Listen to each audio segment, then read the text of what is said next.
I wrote a few words down, thinking about it since he passed in August. So here we go. So Uncle Frank, he was so much more than just an uncle to me, and he was so much more than just a friend to all of you. He would do anything for you, as you all know. All you had to do was ask. He was a great man. We have a small family. My mom had one sister. My dad only had one sister, and we stayed pretty close. Uncle Frank married the love of his life, my mom's sister, Aunt Betty, to us, Liz to you, and he joined a pretty nutty family, let me tell you.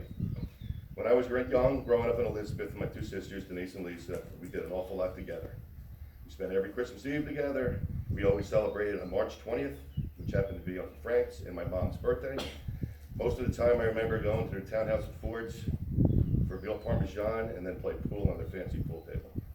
We also spent a lot of days on their boat, which they docked in Staten Island, and spent every weekend in the summer there. We also got a lot of free haircuts at one of their beauty parlors.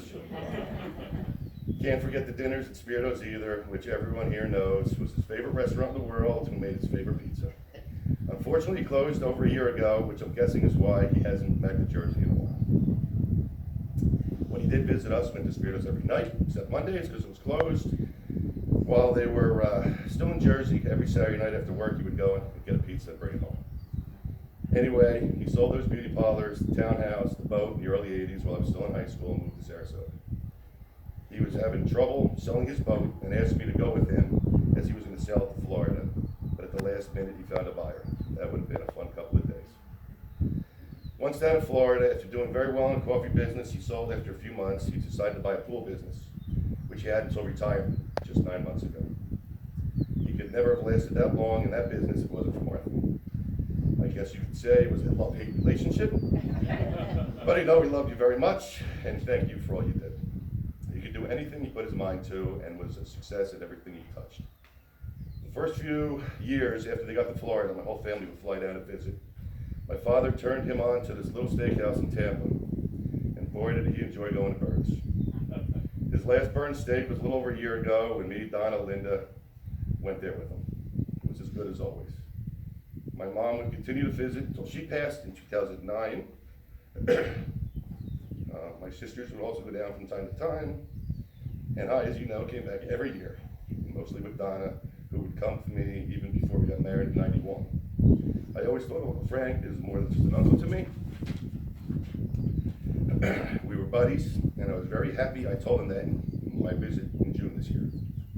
There was nothing better than hanging out with him, drinking Miller Lights, or the cheap red wine he got from Sam's Club. The last couple of years, I talked to him at least twice a week, and I think he looked forward to my calls. He would have told me if he did. There was always baseball talk. Unfortunately, he grew up a Yankee fan. I got married to my lovely wife, Donna, 31 years ago. And of course, Aunt Betty and Uncle Frank flew up for what was one crazy wedding, and we have the VCR tape to prove it. He also flew up for my sister Denise's wedding when she married Mark, which is a great fun day also. We had Ashley in '94, Stephen in '97, and boy did Aunt Betty and Uncle Frank enjoy our kids. They put up a security gate on their lanai and had to drill holes, which are still there, and there was a picture that had to be taken every year before we left. My son Stephen roomed with Uncle Frank for an entire summer a couple of years ago, back when Stephen was doing an internship. I think from what I heard, they both had a lot of fun that summer.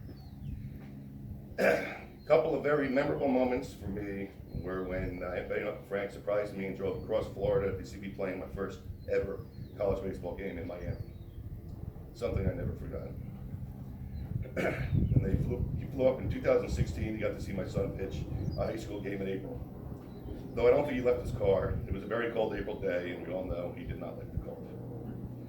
There was a drive from Sarasota to New Jersey in '92 as Don and I were visiting, and we're about to fly back.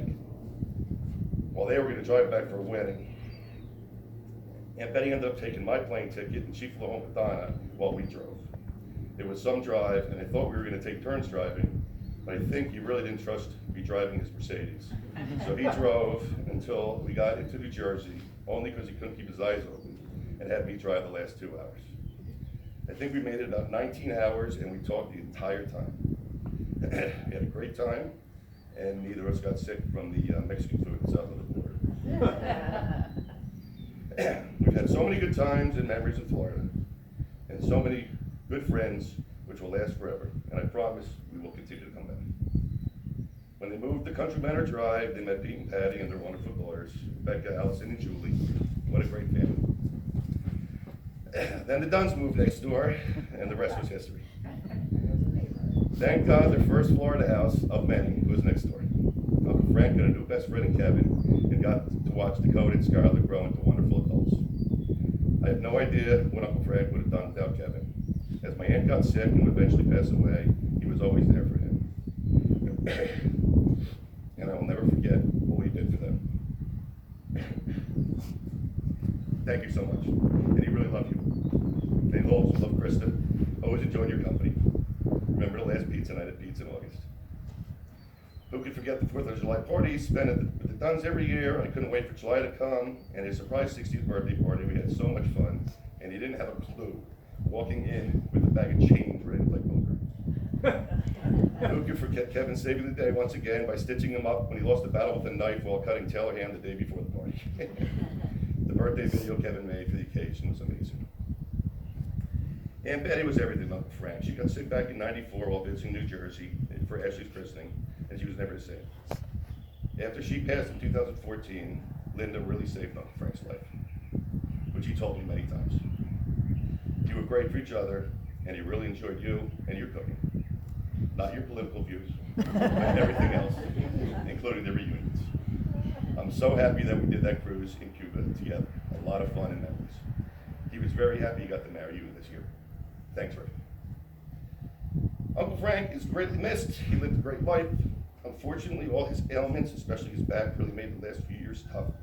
But he loved life, he loved his family, he loved all his friends, and he loved Sadie, probably most of all. Today he's in a better place, hopefully with no more pain.